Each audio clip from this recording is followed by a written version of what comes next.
Radio Transmundial presenta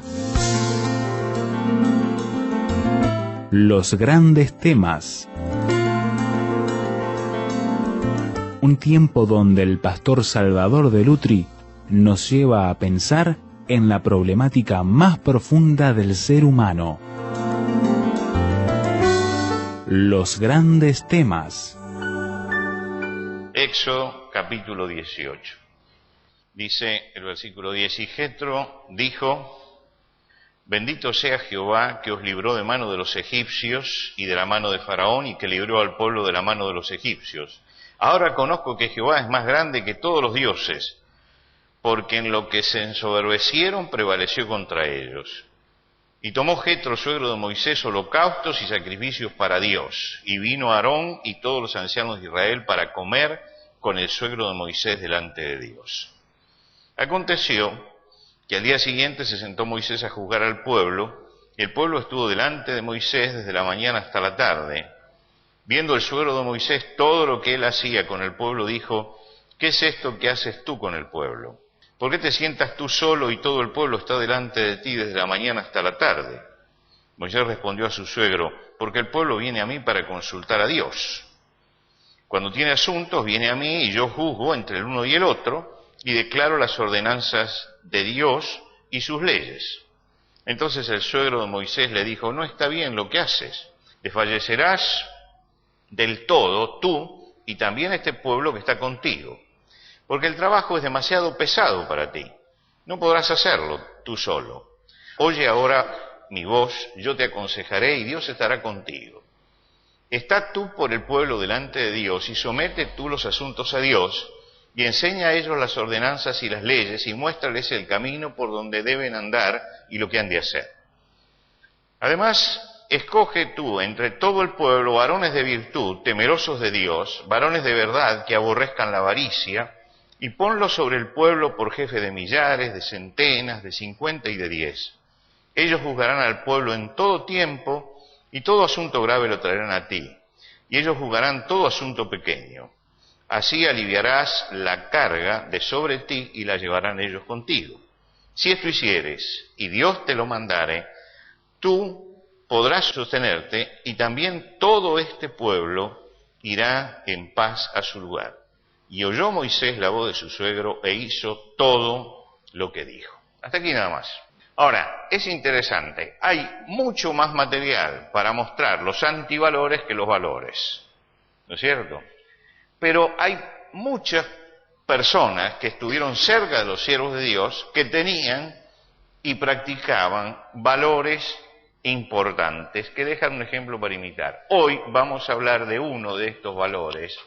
Escasea en este tiempo, como tantos otros valores, pero que es absolutamente necesario para tener tranquilidad en la vida. Vamos a hablar de la sensatez. Nadie dice yo soy un insensato, ¿no es cierto? Pero la realidad muestra que la sensatez no es algo, no es una moneda corriente.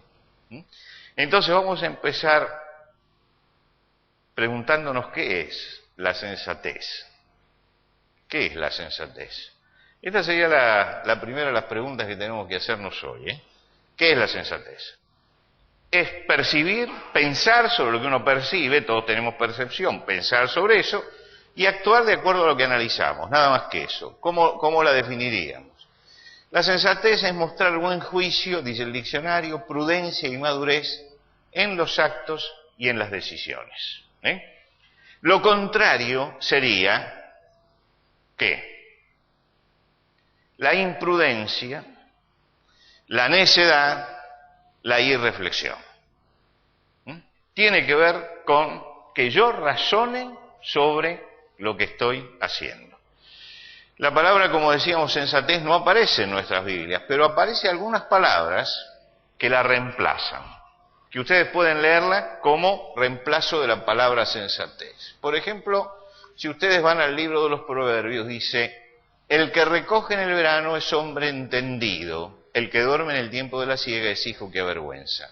Bueno, esa palabra entendido es una palabra que en hebreo significa sensatez.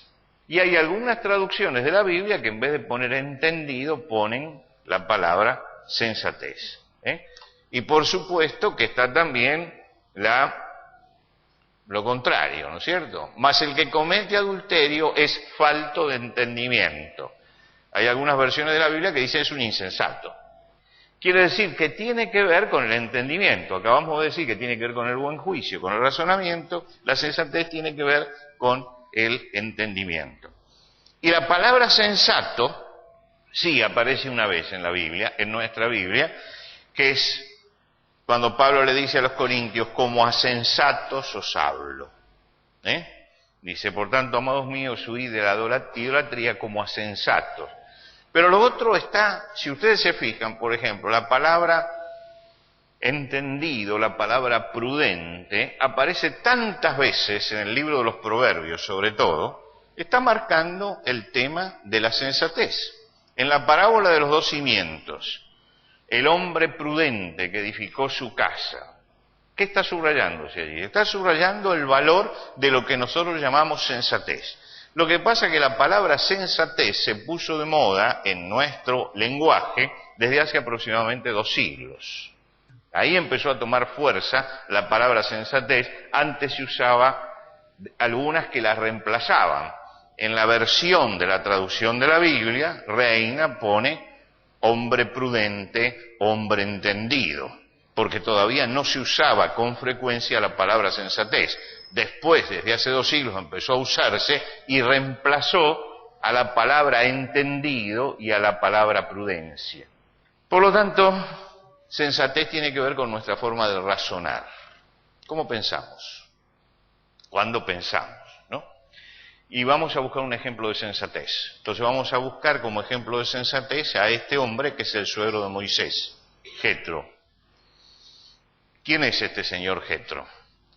La Biblia dice de él 2 cosas. Una no nos asombra, la otra, si pensamos un poco, sí nos va a asombrar. La primera cosa que dice acerca de Jetro es que es suegro de Moisés. Eso no es asombroso. Él tenía 7 hijas, ustedes recuerdan, tenía 7 hijas. Una de las hijas se llamaba Séfora, y Moisés, cuando cruzó al desierto, huyendo de Egipto, se acerca a un pozo de agua donde están abrevando las mujeres, las hijas de Jetro, llevan el ganado a abrevar. Como no tiene hijos varones, hacen la tarea de pastores las mujeres, y llegan los pastores varones y las sacan para abrevar primero ellos. Y Moisés, que está en ese lugar, se impone y hace que ellas sean las que abreven primero. Como llegan temprano a la casa, el padre les pregunta qué pasó que llegaron temprano, y ella dice, no, porque hoy nos defendieron y pudimos abrevar en el orden en que habíamos llegado. Y ahí es cuando Jetro le dice, ¿dónde está el que las defendió? Lo llevó a la casa y se le terminó casando con la hija. Por eso hay que tener cuidado con el que uno invita a su casa. Si está Moisés, invítelo tranquilo, pero si no es Moisés, tenga cuidado, porque usted lo invita por una cosa y termina con otra. Se casó, por eso es suegro. Esto no nos asombra, es decir, suegros hay por todos lados. Pero lo que nos asombra sí es algo que dice después. Dice que era sacerdote de Madián. Y acá esto ya nos da que pensar. ¿Qué significa ser sacerdote de Madián? En primer lugar hay que saber quiénes eran los madianitas. ¿Quiénes eran los madianitas? Los madianitas eran un pueblo semita que descendía de Abraham.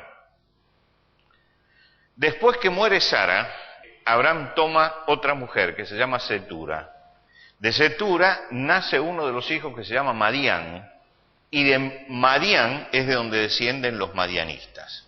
Lo que quiere decir que los madianitas son semitas, son descendientes de Abraham, tienen una conexión directa con el patriarca. Ahora, ¿qué significa esto de que era sacerdote? Ustedes recuerdan que cuando Abraham fue llamado por Dios, en un momento él se encuentra con Melquisedec, que era sacerdote del Dios Altísimo. Quiere decir que quedaban muchos vestigios en medio de todos los pueblos, muchos se habían desviado, la mayoría se había desviado, pero quedaban algunos que adoraban todavía al Dios eterno, aún sin conocer profundamente esto. Recuerden ustedes que Moisés, Cuando se enfrenta con la zarza, le pregunta cuál es el nombre, lo que quiere decir que ni siquiera ellos tenían claro esto. Había alguno de estos hombres, y por lo que nosotros vemos aquí, a pesar de que él desconocía el nombre de Jehová, porque cuando habla con Moisés le dice, ahora entiendo que Jehová, él adoraba al Dios eterno, al Altísimo, al Creador. Era lo que nosotros llamaríamos hoy un monoteísta. Y monoteísta porque descendía de Abraham. Entonces, en alguna forma, había pegado en el corazón de ellos el hecho del Dios único al que adoraban. Y ustedes ven que en la parte que leímos, ofrece un sacrificio a Dios, y Aarón, que es el sacerdote, que va a ser el sacerdote, participa junto con él en todo esto. Quiere decir que admiten esa autoridad de este hombre. Si ustedes leen el capítulo anterior al que nosotros hemos leído, ustedes se van a encontrar que tiene otro nombre, Reuel, que significa amigo de Dios. Pero en el capítulo 18 se lo empieza a llamar ya Jetro, que es excelencia. Y acá es donde algunos piensan que el nombre de él era Reuel y que la forma en que lo llamaban, por el lugar que ocupaba como sacerdote en Madián del Dios Altísimo, era, por así decirlo, el título, Jetro, ¿no? Y que era la forma en que se dirigían a él, como nosotros nos dirigimos a ciertas autoridades por los cargos que tienen, y los conocemos más por el cargo que por el nombre. Así que puede ser que haya sido así. Ahora, Moisés, ¿cuánto tiempo estuvo en la casa de Jetro? Cuidando las ovejas de Jetro, su suegro, en el clan de Jetro. 40 años. Ahora, 40 años es todo, nosotros diríamos hoy toda una vida, ¿no? Toda una vida. Tuvo 40 años. No sabemos cuál es la influencia que puede haber tenido Jetro en Moisés, pero sabemos que 40 años pesan mucho, mucho. Y una de las cosas que aparece en la palabra de Dios es que cuando Moisés, después de ver la zarza, se acerca a Jetro para decirle que vuelve a Egipto, Jetro, y dice, voy a ver a mis hermanos para ver si viven aún, Jetro le dice a Moisés, ve en paz. Lo que quiere decir que tenía un carácter, tenía una... Recuerden ustedes, por ejemplo, cuando Jacob se fue de la casa de Labán, se fue escondido de noche, que marca un carácter. Acá no, acá Moisés va, le dice, me voy, y directamente se va, aunque era un empleado, por así decirlo, de su suegro, porque dice, apacentaba las ovejas de su suegro, que quiere decir que estaba allí haciendo el mismo trabajo de Jacob, pero la relación era una relación diferente. Cuando Moisés vuelve con el pueblo, con todo el pueblo, se encuentra nuevamente con Jetro, y allí Moisés estaba enfrentando un problema grave.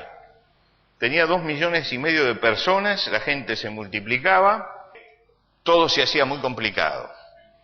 Si había que comunicar algo, no es lo mismo decírselo a 2 personas, 10 personas, que a 2,5 millones. Hay que saber cómo se comunica esto. Hay que administrar justicia para todos. Hay que poner orden. Y Moisés era el hombre que conocía a Dios y que conocía la ley de Dios y los principios de Dios hasta donde Dios le había revelado, y tenía que trabajar con ellos, con un agravante, y el agravante es que el pueblo era un pueblo bien inmaduro. Toda la Biblia nos habla de la inmadurez de ese pueblo. Y dice que estando allí en la tierra, cerca de la casa de Jetro, aconteció que al día siguiente se sentó Moisés a juzgar al pueblo, y el pueblo estuvo delante de él desde la mañana hasta la tarde. Esto quiere decir, desde que salió el sol hasta que se puso el sol, que era cuando se terminaba la actividad. La gente venía a preguntar, la gente venía a consultar, la gente venía a hablar. Todos los problemas que tenía se los traía en ese momento a Moisés. Y Jetro vio eso. Ahora, Moisés lo hacía, Moisés trabajaba sobre eso, y Jetro lo miraba. Y Jetro razonaba sobre eso, pensaba sobre eso. Y acá es donde se muestra la sensatez. Él analiza, mira, y sigue 3 pasos. Yo voy a marcar los 3 pasos. Acuérdese de estos 3 pasos. Son los 3 pasos del hombre sensato. En primer lugar, la primera cosa que le pide a Moisés es que le informe acerca de qué es lo que hace. Primero, descríbame qué es lo que hace. Usted dice, pero él lo vio trabajar de la mañana a la noche, sabe que está así. ¿No era lo más lógico que fuera y le dijera a Moisés, estás recargado? No, él dijo, hay que ver, hay que llegar al fondo del asunto. ¿Qué es lo que estuvo haciendo durante todo el día? Entonces Moisés le explica y le dice, el pueblo viene a mí para consultar a Dios, porque no sabe cuáles son las directivas de Dios. Entonces viene para saber, para consultarme con respecto a eso. Y cuando tienen problemas entre ellos, segunda cosa, vienen también a consultarme para que yo lo arregle. Y yo juzgo entre uno y otro y le digo cuáles son las ordenanzas de Dios. Ahora, esto es muy importante. El pueblo consultaba a Moisés sobre esto. Jetro vio que lo consultaba, pero lo llamó para que él le diera todos los elementos, todos los elementos. Es decir, yo creo que la sensatez lo primero que hace es analizar los elementos. Primer razonamiento, ¿sobre qué voy a trabajar? Sobre esto. Lo marco y después pensamos un poco en nosotros. La segunda cosa que hizo fue analizar el problema. Él dijo, bueno, esto es lo que hay que hacer, perfecto. Lo estás haciendo, pero ¿cuánto tiempo más lo vas a poder hacer? Si lo seguís haciendo en esta forma, vas a desfallecer tú y también todo el pueblo que está contigo, porque el trabajo es demasiado pesado para un solo hombre y no lo vas a poder hacer. ¿Qué va a pasar? Que te vas a cansar y se va a cansar también el pueblo, porque te va a haber cansado. Entonces se va a producir un problema, a largo plazo vas a tener un problema. Esto significa que él, de todos los elementos que le había dado Moisés, de todos los elementos, había hecho un análisis de cuál era el problema. Segundo paso, analizar cuál es el problema. El cansancio de Moisés iba a desanimar al pueblo. Tercero, posibles soluciones. Posibles soluciones. Entonces él empieza a decir, primero, está tú por el pueblo delante de Dios y somete tú los asuntos a Dios. Él se da cuenta que la labor de Moisés es irreemplazable. Pero ¿cómo se soluciona el problema? Primero le dice, enseña a ellos las ordenanzas y las leyes y muéstrales el camino por donde deben andar y lo que han de hacer. Esto significa, no le estés enseñando a cada uno, reunirlos a todos y darle las enseñanzas generales a todos para que todos sepan cuáles son las enseñanzas. Porque si vamos a traer a cada uno y a cada uno le vamos a explicar el mandamiento, hay una enseñanza general que hay que hacerla masivamente. Entonces, primero, hay que dar toda la enseñanza, toda la enseñanza. Quiere decir que él tomó la parte fundamental de la conducta, que son los mandamientos que Dios le daba, y le dijo, eso hay que enseñárselo a todos. No podemos ir enseñándole a uno por uno. Hay que enseñárselo a todos. Tú tienes que interceder por el pueblo delante de Dios y que enseñarles masivamente. Ahora, tienes que además buscar gente. Y le marca, ¿qué gente? Dice, tiene que tener ciertas características la gente que elijas. Tiene que ser varones de virtud, temerosos de Dios, varones de verdad, que aborrezcan la avaricia. Fíjense ustedes, se puede uno detener acá en cada una de las cosas, yo no lo voy a hacer por amor al tiempo. Temerosos de Dios, varones que hablen la verdad, que aborrezcan la avaricia. ¿Por qué? Porque no están ahí para comerciar con la gente. En segundo lugar, divide al pueblo y pones uno sobre cada uno de ellos, cosa que cada uno tenga un sector nada más, y le das una orden específica. Cada uno va a ser el juez de este sector. Todos los problemas los llevan a él. Ahora, cuando el problema es demasiado grave y el juez no lo puede hacer, entonces te lo patea a vos y lo recibís. Entonces, él se iba a dedicar únicamente a los problemas graves. Juzga al pueblo y el asunto difícil se lo traen a Moisés. Lo que quiere decir que él hizo todo un proyecto y después le dijo a Moisés, si Dios está de acuerdo con esto, hay que ponerlo en marcha. Esto se llama sensatez. Esto se llama sensatez. Rápidamente, la sensatez no es mágica. Algunos dicen, viene con los años. No, yo conozco gente que tiene años y sigue siendo tan insensato como siempre o más. ¿Usted no conoce cabeza hueca? Y conozco jóvenes que a pesar de los pocos años son sensatos para lo que hacen. ¿Por qué la gente cree que la sensatez viene con los años? Porque algunos, a fuerza de golpearse, finalmente aprenden. Y lógicamente que hay gente mayor que tiene más madurez que muchos jóvenes, ¿no es cierto? Pero no hay que creer que la sensatez es una cuestión de años. La sensatez es una cuestión de que se puede aprender. Se puede aprender.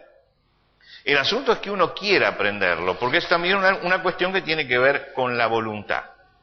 Entonces hay que mirar estos tres pasos. ¿Usted quiere ser sensato? En primer lugar, uno tiene que informarse correctamente de las cosas.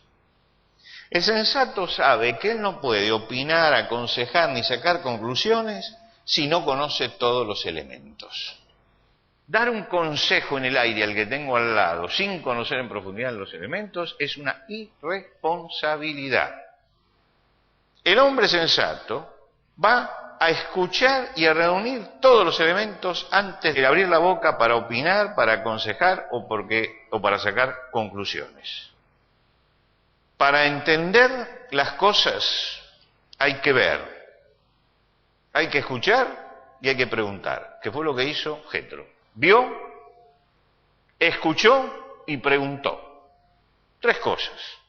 Yo quiero tomar una decisión sensata, pero resulta que estoy entusiasmado. Y como estoy entusiasmado veo todo color rosa, ¿no es cierto? Y lo veo y todo, voy a ir y voy a hacer y pam. Ahí entran las emociones, no entra el razonamiento. ¿Por qué fracasa la gente? Porque se deja manejar por las emociones, por las impresiones, por los gustos, y no hace un análisis serio del asunto. Primero, analizar las cosas. Esto es un ejemplo de sensatez, porque él no llamó a Moisés y le dijo, no, te vas a sentir cansado. Él le dijo, ¿qué es lo que haces? Explícame bien todo. Porque si yo voy a dar un consejo, quiero saber bien cuál es la tarea, cuál es el problema, cuáles son los pormenores. Bueno, yo lo vi todo el día trabajar, lo vi cansado que se fue, pero ahora le pregunto. Ahora estoy buscando todos los elementos. Una vez que tiene todos los elementos, analiza el problema, no se deja llevar por los impulsos. Dios nos dio la capacidad de razonar, nunca hay que olvidarse eso. La capacidad de razonar es de Dios. Ahora, ¿para qué nos dio la capacidad de razonar? Para que la usemos. La cabeza está puesta para eso, hermano. Desde que los hombres no usan sombrero, la cabeza tiene otra utilidad también, que es pensar. Pensar. En una época se decía, muchos usan la cabeza únicamente para llevar el sombrero. Hoy no llevamos sombrero. Pero el asunto es que hay que saber pensar sobre eso. Las impresiones, los sentimientos, los impulsos no tienen que ver con el razonamiento, tienen que ver con las emociones. Y las emociones no nos llevan a la sensatez, no nos llevan a la sensatez. Y el tercer paso, buscar las posibles soluciones. Jetro dijo, se puede hacer esto, yo haría esto, pero si a Dios le parece bien. Ustedes se dan cuenta, ¿eh? Él dijo, esto es racionalmente lo que tengo que hacer. Ahora, esto habrá que consultarlo, porque estamos bajo la presencia de Dios. Entonces, si a Dios le parece bien esto, esta sería una solución. Y creo que nos enseña cuáles son los pasos para tomar medidas sensatas en nuestra vida. Primero, analizar bien el problema con todos los bemoles que tenga. Describir bien la tarea. En segundo lugar, analizarla. Decir, bueno, ¿cuáles son las posibilidades que tiene esto?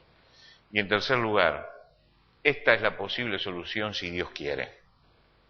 Esto es lo que hizo Jetro. Jetro le dio una solución a Moisés que salvó los 40 años de desierto. Salvó los 40 años de desierto, porque le dijo, esto no dura, así como está, no dura. Vas a desfallecer y el pueblo va a desfallecer. Hay que organizar esto de una forma diferente. Es decir, llegó la palabra de Jetro como la palabra del hombre sensato que hace llegar una respuesta a un problema que nadie había visto en ese momento, pero que él lo vio. Jetro es el que ve el problema, pero que no viene intempestivamente a acercarse al problema, sino que se entera bien de cuáles son los elementos que se están manejando, hace un análisis a fondo del problema y esboza las posibles soluciones. 3 pasos que muestran un hombre sensato. Si Moisés hubiera seguido por el mismo camino, el pueblo se perdía en el desierto. Tenía que subir al monte, tenía que hacer un montón de cosas. Pero dice, Moisés llevó esto delante de Dios y Dios dijo sí, dividió el asunto, se alivió la tarea y el pueblo marchó 40 años por el desierto con una organización que les dio un hombre sensato, que aparece allí atrás del hombre de Dios, pero que le dio la advertencia y el camino como para que en esos 40 años él pudiera lograr el objetivo de Dios. Dios suele usar a los hombres sensatos, nunca usa a los insensatos, pero suele usar a los hombres sensatos.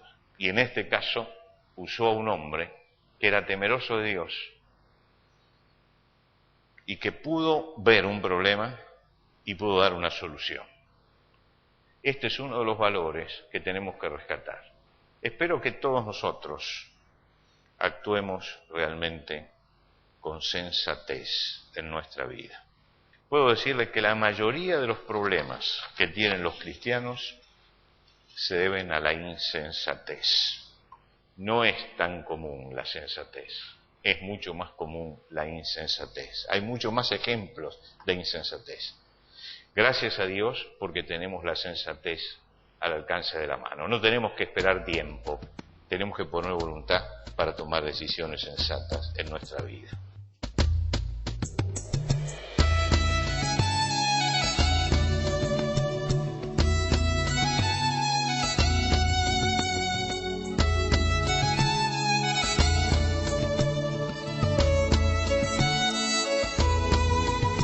Antes de finalizar los grandes temas del día de hoy, les queremos dar los canales de comunicación donde usted puede entrar en contacto con el pastor Salvador de Lutri.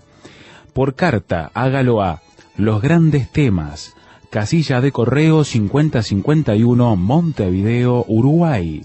Los Grandes Temas, casilla de correo 5051, Montevideo, Uruguay. Y el correo electrónico losgrandestemas@transmundial.org. losgrandestemas@transmundial.org. Nos encantaría escuchar de usted, saber cuáles son sus comentarios, preguntas, reacciones e inquietudes sobre el tema de hoy. Por ahora nos despedimos hasta otro espacio de Los Grandes Temas, una producción de Radio Transmundial.